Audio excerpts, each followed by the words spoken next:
اور میں کوئی من گھڑت بات آپ کی طرف منسوب نہیں کروں گا کہ قیامت میں نبی علیہ السلام سے ملاقات ہو تو مجھے شرمندگی اٹھانی پڑے کہ میں نے آپ کی طرف کوئی غلط بات منسوب کر دی. میں نے خود نبی علیہ السلام سے سنا تھا کہ آپ نے فرمایا کہ ابو بکر جنت میں ہے, عمر جنت میں ہے, عثمان جنت میں ہے, علی جنت میں ہے, طلحہ جنت میں ہے, زبیر جنت میں ہے, سعد ابن ابی وقاص جنت میں ہے, اور عبد الرحمن بن عوف بھی جنت میں ہے. اور اگر میں چاہوں تو 10ویں خوش نصیب کا نام بھی بتا سکتا ہوں. ادھر انہوں نے 9 نام بتائے اور 9 میں سے 8 صحابہ ہیں اور ایک نبی علیہ السلام ہے, اور وہ کہتے ہیں میں 10ویں کا نام نہیں بتاتا. اس والی یعنی طریق کے اندر جو ہے ابو عبیدہ ابن جرح کا نام نہیں ہے. پھر سعید ابن زید خاموش ہو گئے تو کوفے کی مسجد میں آوازیں بلند ہوئی کہ بتائیں وہ 10واں آدمی کون.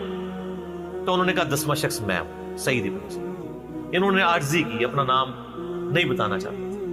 اور اس میں مسند احمد میں الفاظ ہیں, جب لوگوں نے کہا تمہیں اللہ کی قسم دیتے ہیں, تو انہوں نے کہا اللہ کا نام بہت بڑا ہے, تو سنو وہ 10واں شخص میں ہوں جس کو نبی علیہ السلام نے جنت کی بشارت دی تھی. پھر فرمایا تم سب سن لو, جس شخص نے نبی علیہ السلام کے ساتھ جہاد کیا اور اس کا چہرہ غبار آلود ہوا, تم میں سے کسی کے ساری عمر کے نیک اعمال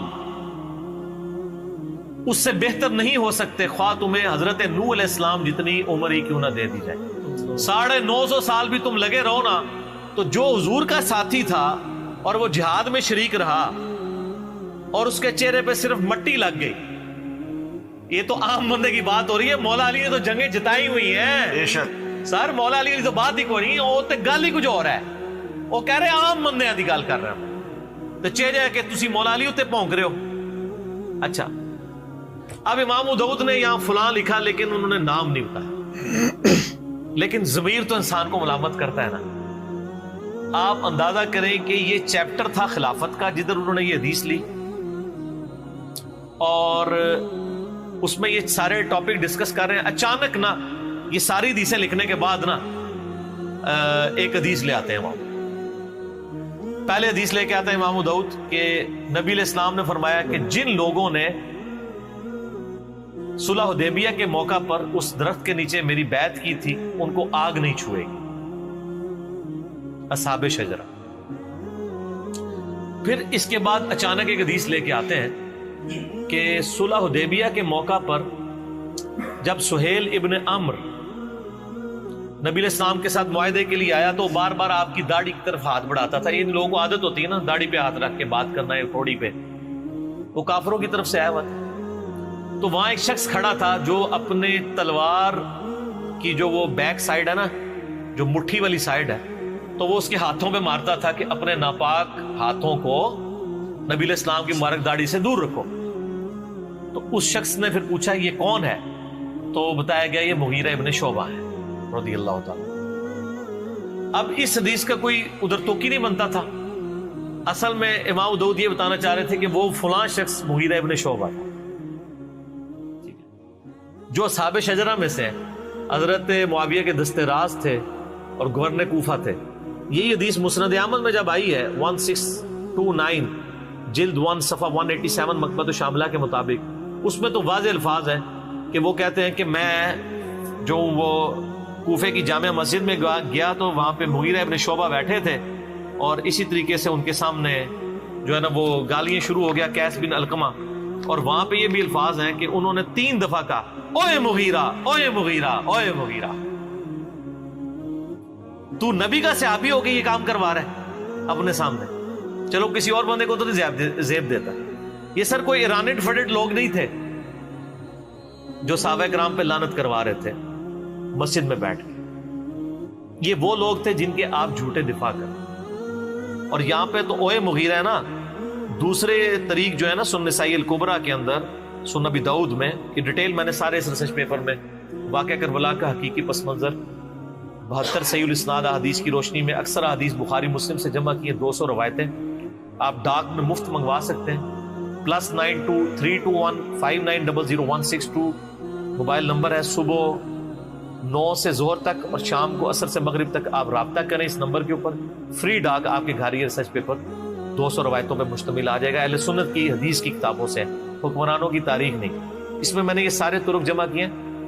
ایک اور جگہ ہے کہ اس ظالم کو دیکھو کہ یہ مسجد میں کس طرح کے کام کروا رہا ہے سیدنا علی کے اوپر, یعنی لعنت کروا رہا ہے. اور کئی ایک طریقہ یعنی, لیکن یہ میرا پھر دل دکھتا ہے, میں پھر اپنے جذبات پہ قابو نہیں رکھ سکوں گا. میں نے صرف عشرۃ مبشرۃ بالجنہ کے تحت یہ روایتیں بیان کر دی ہیں, باقی آپ اس کو دیکھ لیں.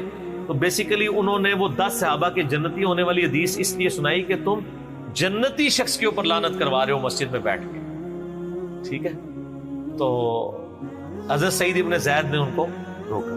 تو یہ آخری وقت تک یعنی اس طرح کی چیزوں کے مخالفت کرتے تھے.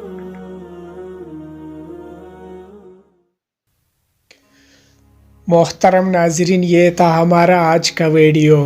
ہم امید کرتے ہیں کہ آپ لوگوں کو ہمارے ویڈیوز پسند آ رہے ہوں گے. آپ لوگ اپنی پسندیدگی کا اظہار ہمارے ویڈیوز کو لائک, کمنٹس اینڈ شیئر کر کے کیا کریں. اور جو ناظرین ہمارے چینل پہ نئے ہیں ان سے گزارش ہے کہ ہمارے چینل کو سبسکرائب کر کے گھنٹی کا نشان ضرور دبائیں تاکہ آپ لوگوں کو آنے والی ویڈیوز کی نوٹیفیکیشن بر وقت ملتی رہے. تو میرے پیارے معزز ناظرین, آپ لوگوں کے لائکس اور پیار بھرے کومنٹس کا بے حد شکریہ. ملتے ہیں ایک ایسی ہی دلچسپ اور بہت ہی پیاری ویڈیو کے ساتھ. تب تک کے لیے اپنا خیال رکھیے اور ہمیں اجازت دیجیے. اللہ حافظ.